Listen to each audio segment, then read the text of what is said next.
우리가 계속해서 고난주간에 말씀을 나누고 있습니다. 예수님의 십자가가 세상을 바꾸고 모든 인류의 운명을 바꾼 것처럼 십자가를 따라가는 우리의 믿음이 우리의 삶을 바꾸고 우리의 환경을 바꾸고 우리의 주변과 이웃을 바꾸는 능력 있는 믿음이 될 줄로 믿습니다.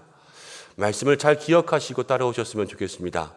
월요일 날 예수님 입성하시면서 겸손의 모습으로 우리에게 말씀하셨고, 어제는 성전을 정화시키는 말씀을 주셨습니다.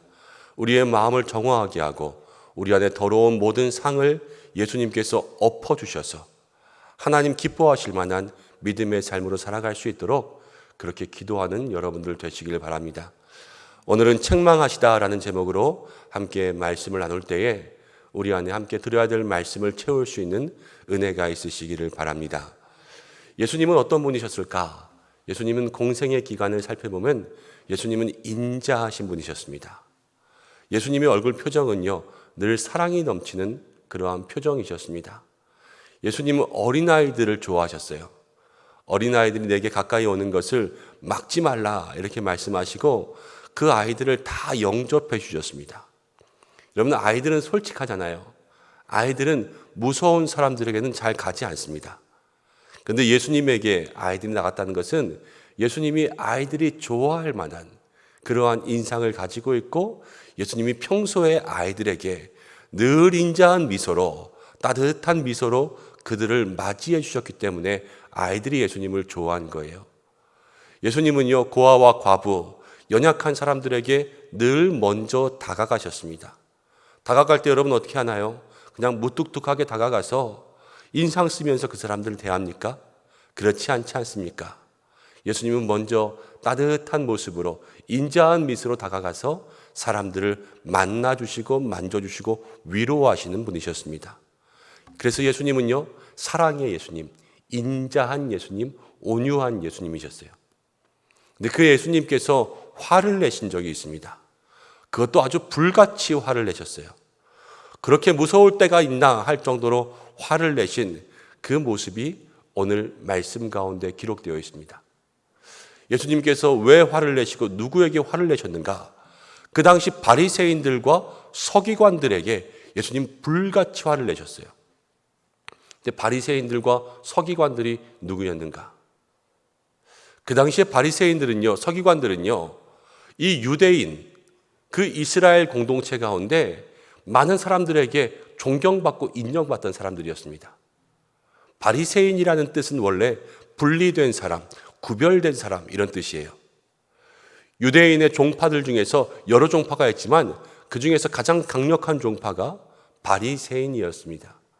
바리새인들은 구약의 율법들, 613개의 율법 조항들을 철저히 지키자, 이런 마음을 가지고 종교적인 신앙적인 열심을 가지고 살았던 사람들입니다.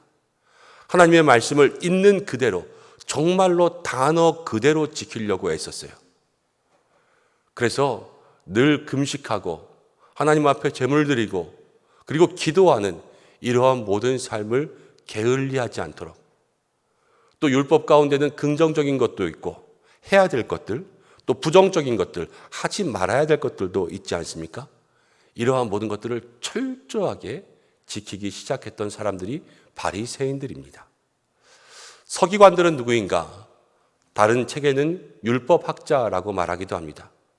그 당시 이스라엘 백성들에게 여러분 글은 있었지만요, 그 글을 많이 배우지 못했어요. 율법이라는 것은 글로 적혀 있지 않습니까?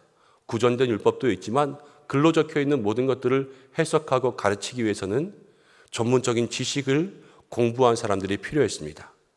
이 사람들이 서기관이고 율법학자예요. 그러니까 쉽게 말하면 아주 공부를 많이 한, 뛰어난, 유능한 사람들이죠. 이 사람들도요, 율법에 능통하다 보니까 그 율법을 잘 지키기 시작했습니다. 바리새인들과 서기관들은 늘 함께 교류하며 같은 공동체 가까이 이루며 살게 되었어요. 그런데 이들에게 문제가 생겼는데, 그 문제는 무엇이냐면 자기들이 그 율법을 너무나도 잘 지키다 보니까 상대적으로 율법을 지키지 않는 사람들을 보면서요, 나만 옳다, 내가 잘하고 있다, 나는 잘하고 너는 못한다, 이러한 안 좋은 믿음의 모습들이 그들에게 생기기 시작했습니다. 나만 옳고 너희들은 다 틀려. 나만 옳고 너희들은 다 잘못된 삶을 살고 있어. 이런 마음에 굽어있는 마음들이 있다 보니까 마지막에는 결국 어떻게 됐어요? 나는 옳고 누구도 틀립니까? 예수님도 틀리다. 예수님까지도 알아보지 못하는 꽉 막힌 마음들을 가지고 있게 된 거예요. 예수님은요, 이 바리새인들과 서기관들을 아주 불같이 책망하시며 화를 내셨습니다. 우리의 마음이 먼저 바리새인들과 서기관들을 생각하면서 내 마음이 혹시 나만 옳다 생각하며 굽어있는 마음이 아닌가, 어느 것도 용납하지 못하는 마음들이 아닌가 돌아보아야 될 줄로 믿습니다. 예수님도요, 늘 인자하고 온유한 모습으로 살아가시지만 때로는 불같이 화내셨습니다. 우리도 살아가면서 늘 신앙생활 가운데 여러분 인자와 사랑, 자비가 필요합니다. 또 좋은 게 좋은 것일 때가 있습니다. 그렇지만 우리의 삶 속에 언젠가는 거룩한 목소리를 정확하게 내어야 될 때도 있습니다. 여러분 그때를 분별할 수 있는 믿음의 삶도 살아야 될 줄로 믿습니다. 예수님께서 바리새인들, 서기관들을 어떻게 책망하셨는가? 화 있을진저. 오늘 말씀 가운데는 총 7번의 화 있을진저가 나오는데요. 우리가 읽은 말씀을 3번째부터 읽었습니다.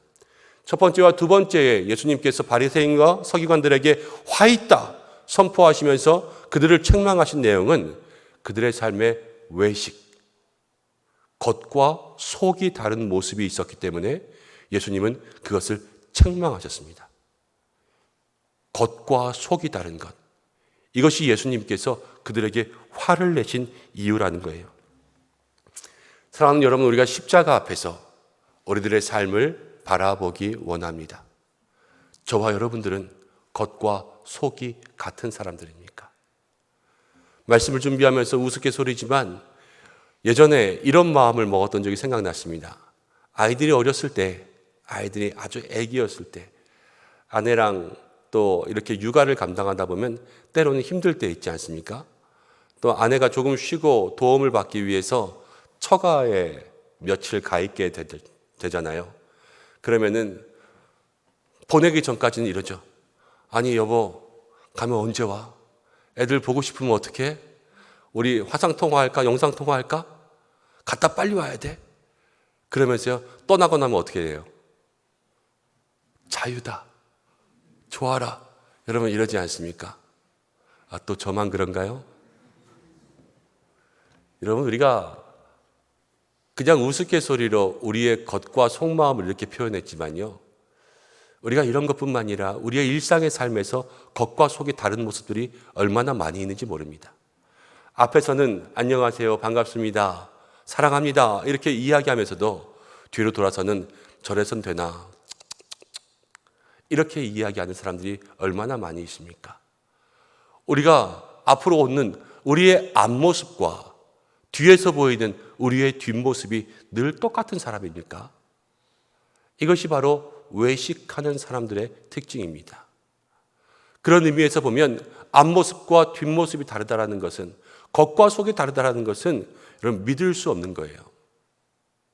외식한다는 것은 믿을 수 없는 사람이라는 뜻이에요. 우리가 오늘 십자가 앞에서 우리의 모습들을 한번 진지하게 살펴보기를 원합니다. 저와 여러분들이 예수님께서 보시기에 믿을 만한 사람들입니까? 또 저와 여러분들이 우리가 우리 서로에게 믿을 만한 사람들입니까?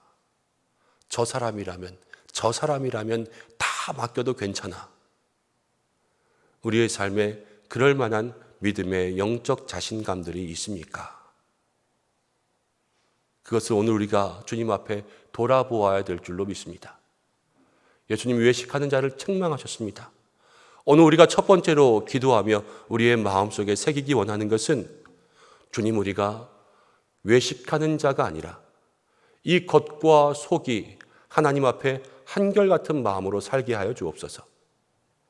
우리의 앞모습과 뒷모습이 늘 주님 앞에서 동일한 모습으로 살아가게 역사해 주옵소서. 우리가 예수님께서 우리를 보시기에 믿을 만한 성도, 우리가 서로에게 정말로 믿을 만한 믿음의 지체들 될 수 있도록 역사해 주옵소서. 이것이 오늘 우리의 첫 번째 기도의 제목이 되어야 될 줄로 믿습니다. 예수님께서 세 번째, 네 번째 계속해서 바리새인과 서기관들을 책망하신 말씀들을 보면 이렇게 이야기합니다. 눈먼 인도자, 눈먼 인도자. 왜 눈먼 인도자라고 말씀하셨냐면 바리새인과 서기관들이요, 그 당시에 잘못된 신앙의 모습들을 가지고 있었습니다. 오늘 말씀 가운데 읽었지만 그들이 맹세할 때에 누가 성전으로 맹세하면 지키지 않아도 그것을 이의를 달지 않지만 성전 안에 있는 금으로 맹세하면 반드시 지켜야 된다 얘기한 거예요. 또 제단으로 맹세하면 그 일을 지키지 않아도 아무 일이 없지만 제단에 있는 예물로 맹세하면 그거는 반드시 지켜야 된다 이렇게 이야기했습니다. 자, 성전과 성전 안에 있는 금을 보겠습니다. 여러분, 성전이 더 중요합니까? 아니면 성전 안에 있는 금부치가 더 중요합니까? 성전이 더 중요한 거예요. 금도요, 지금 성전 안에 들어있기 때문에 그 금이 성전을 아름답게 하는 것이지, 이 금이 세상 가운데 쓰였으면 그것은 아무것도 아닙니다. 성전이라는 하나님의 집이라는 이 개념이 더 중요하고 더 위대함에도 불구하고 성전으로 맹세하면 아무 일도 없지만 성전 안에 있는 금으로 맹세하면 꼭 지켜라. 지금 중요한 것을 잊고 있는 거예요. 제단도 마찬가지입니다. 제단으로 맹세하면 아무 일도 없지만 제단에 있는 예물로 맹세하면 지켜라. 지금 이 사람들에게는 예물에 더 관심이 있는 거죠. 그래서 그들이 무엇이 중요한지를 잊어버렸는데요. 이 잊어버린 상태를 예수님께서는 눈먼 인도자, 영적으로 눈이 멀었다 이렇게 얘기하고 있는 거예요.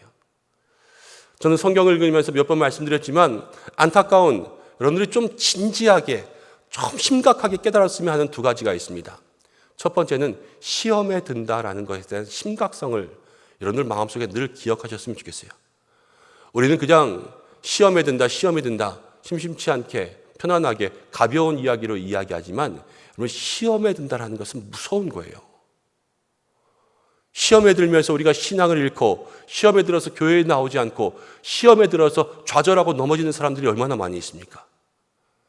돌아오지 못한 사람도 있어요. 그래서 예수님께서 말씀하시지 않습니까? 너희는 기도할 때 시험에 들지 않게 기도하라. 이게 시험에 들지 않는 거예요. 또 한 가지 우리가 심각하게 알아야 될 것이 영적으로 눈이 어두워진다는 거예요. 영적으로 눈이 어두워진다는 것. 우리는 그냥 영의 눈이 어두워서, 영의 눈이 멀어서 이렇게 이야기하지만 눈이 먼다라는 것은요, 우리의 모든 삶이 사망의 권세로 내려간다는 것을 얘기합니다. 여러분, 돈에 눈이 멀면 어떻게 됩니까? 에미에비도 몰라보잖아요. 여러분, 처자식이 있는 사람이 한 여인에 빠져서 여성에게 눈이 멀면 어떻게 됩니까? 처자식도 몰라보지 않습니까? 가정을 버리고 또 처자식도 버리는 것이 눈이 먼다라는 거예요.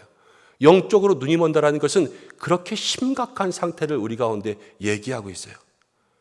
지금 바리새인들이 눈이 멀었습니다. 서기관들이 눈이 멀었습니다. 무엇이 중요한지, 성전이 중요한지, 금이 중요한지 이것도 깨닫지 못하는 어리석은 신앙으로 갈 수밖에 없음을 예수님께서 그들에게 책망하시고요, 우리들에게도 경고하시는 거예요. 늘 주님의 심판은 이중적이지 않습니까? 하나님의 심판은 이중적이거든요. 심판이 목적이 아니라 이 심판을 통하여서 깨우쳐주는 것이 목적이에요. 제발 좀 이렇게 하지 마라. 이 바리새인들에게 책망하는 것은 이 성경에 있는 우리들에게 제발 좀 이렇게 하지 마라. 예수님께서 이 시간 우리의 마음에 간절히 호소하시는 그 주님의 진실한 마음들이 이곳에 담겨 있는 것입니다. 오늘 주님께서 우리에게 이 말씀을 통하여서 이 시대를 사는 십자가를 바라보고 이 고난주간을 걸어가는 우리들에게 너희들은 영적으로 눈먼 사람들이 되지 말라 이렇게 말씀하시는 줄로 믿습니다. 여러분, 우리가 주님 앞에서 우리의 영적인 눈을 열어달라고 기도할 수 있는 믿음의 사람들 되시기를 바랍니다. 이것이 오늘 두 번째 기도할 거예요. 하나님, 우리들의 영안을 열어주옵소서. 첫 번째는 우리가 외식하지 않게 하여 주옵소서. 두 번째는 우리의 눈이 어둡지 않게, 우리의 영적인 눈이 열리게 하여 주옵소서. 오늘 이 기도의 제목이 우리의 마음속에 기억되길 원합니다. 계속해서 예수님은 서기관과 바리새인들에게 화를 선포하시죠. 그러면서 화했을 진저 말씀하십니다. 그리고 5번째, 6번째, 7번째까지 가면서 그들의 삶 속에 다시 한번 외식을 말씀하시는데 너희들이 회칠한 무덤 같다 그랬어요. 회칠한 무덤. 겉은 깨끗한 것처럼 보이나 그렇지만 속은 부패하고 썩었도다. 여러분, 바리새인들이요, 겉으로는 하나님 앞에 얼마나 열심히 기도했습니까? 바리새인과 세리의 기도를 아시죠? 바리새인의 기도는요, 하나님 앞에 고개를 들고 하나님 내가 이렇게 잘했습니다 하는 것이 바리새인의 기도였어요. 늘 기도하고 금식하고 11조를 드리며 주님 앞에 모든 열심을 드렸습니다. 여기에 박하와 회양과 근채의 11조라는 말이 나오잖아요. 그 당시 박하와 회양과 근채는 아주 비싼 식물들이에요. 특용 작물들. 이 작물들을 재배하면 수익이 많거든요. 이 수익에 많은 돈의 11조를 하나님 앞에 드렸으니까 나 헌금 많이 해. 이러면서 자랑스러워한 거예요. 그렇지만 하나님께서 뭐라고 말씀하시냐면, 아니 예수님께서 그들에게 너희가 정의와 공의와 사랑은 버렸다. 이것이 그들의 삶에 책망받은 이유였어요. 많은 11조를 드리지만 주변에게 정의와 사랑과 공의를 행하지 않은 거예요. 우리가 율법은 2가지가 있습니다. 먼저는 하나님께 대한 율법이 있고요. 사람에게 대한 율법이 있어요. 그래서 10계명이 2가지로 나눠지잖아요. 첫 번째부터 4번째 계명까지는 하나님을 향한 계명, 5번째부터 10번째까지는 사람을 향한 계명들이 있지 않습니까? 율법이 그런 거예요. 하나님께 제사하고 예배하는 데에 대한 율법이 있고, 이 땅을 살아가면서 우리가 어떻게 살아가는지 대인관계에서 지켜야 될 신앙의 모습들이 있습니다. 그렇지만 바리새인들은 하나님께는 잘한다고 하면서도 사람들을 향하여서는 진정한 선과 사랑을 행하지 않았다. 그것이 책망받은 이유였어요. 오늘 우리가 3번째로 우리의 삶을 돌아볼 때에 우리가 하나님께 하는 것과 여러분 사람들에게 하는 것이 같으셔야 돼요. 우리가 하나님께 신실한 기도를 드린다면 사람들에게도 진실한 모습으로 다가가야 될 줄로 믿습니다. 우리가 하나님 앞에 예배와 찬양을 올려드린다면 사람들에게도 칭찬과 위로와 사랑으로 나아가는 것이 십자가의 길을 따르는 저와 여러분들이 될 줄로 믿습니다.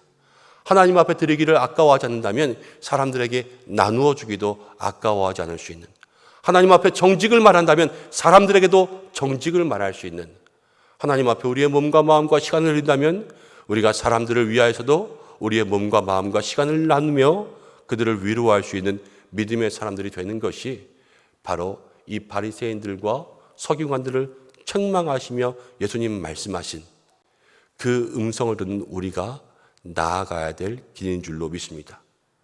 3번째 기도의 제목이 바로 그거예요. 하나님, 우리가 하나님을 섬기듯 모든 사람들을 섬기게 하여 주옵소서.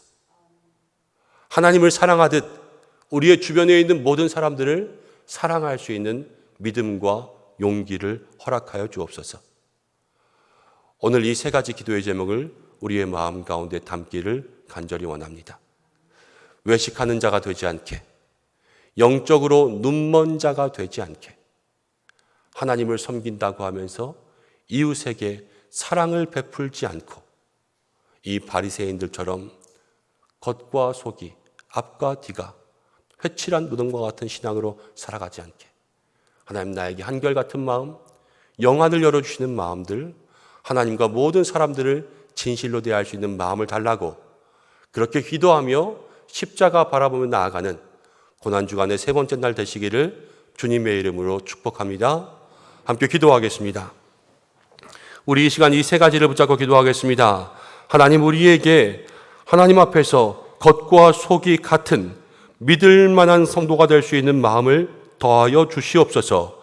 함께 기도하며 우리의 삶 속에 정말로 하나님께서 우리의 모든 영안을 열어주시고 우리가 이 땅에 세상에 눈멀지 않는 사람 되게 해달라고 함께 기도하고, 우리가 하나님을 섬기며 우리의 가정과 이웃과 이 세상 주변의 모든 사람들에게 신실함으로 다가갈 수 있는, 하나님과 세상을 온전히 대할 수 있는 사람들 되게 해달라고 우리 이 시간 3가지 기도의 제목으로 함께 기도하겠습니다. 고마우신 아버지 하나님, 고맙고 감사합니다.